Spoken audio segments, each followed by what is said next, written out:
I was off duty. I was preparing to go to a relative's house. So I went out to start my vehicle, and I could smell of smoke in the area. I went back inside, got my 2 daughters, brought them out to the car, set them up in the car, and I looked over to my neighbor's yard. I noticed that there was a fire in a mobile home from my elderly neighbor a couple houses over.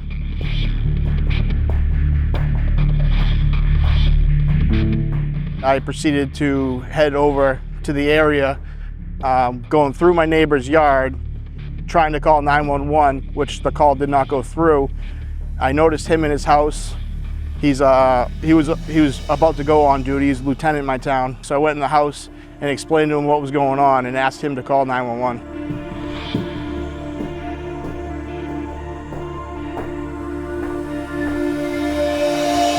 After I told my neighbor to call 911, I heard 2 very loud explosions, and I proceeded over about 100 yards down the street to the area where there was visible fire. There was fire coming out of the windows, and I knew for sure when I got onto the property, if I didn't see him, he could possibly be inside, and I was trying to figure out what I needed to do to possibly maybe get him out.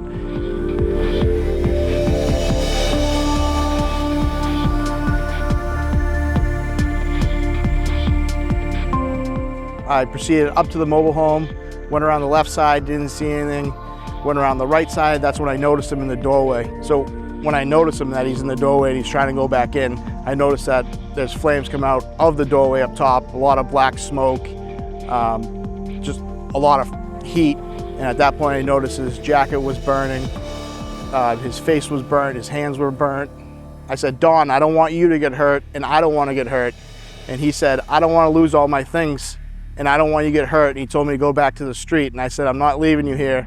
With my 15 years of experience as a corrections officer, it's all you do is de-escalate situations. At that point, I was trying to figure out a way to talk to this gentleman that possibly just lost everything he owns. So as I'm moving my neighbor away from the mobile home, I noticed my other neighbor, who's a lieutenant in town, that he was running over to the area, and I explained to him that I needed some help moving, Don is his name, away from the fire, which at that point he said he's on his way, and he ran over and helped me, talked to him a little bit more, and encouraged him to go to the street so he could get medical attention once the fire personnel showed up.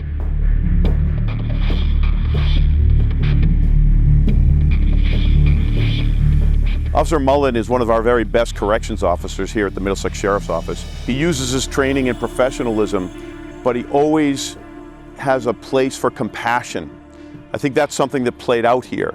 While many might have run from a scene like that with a fully engulfed fire and propane tanks exploding, Officer Mullen knew that there was a gentleman that was very vulnerable that was inside that trailer, and he ran in at his own risk to be able to save that individual. That does not surprise me at all.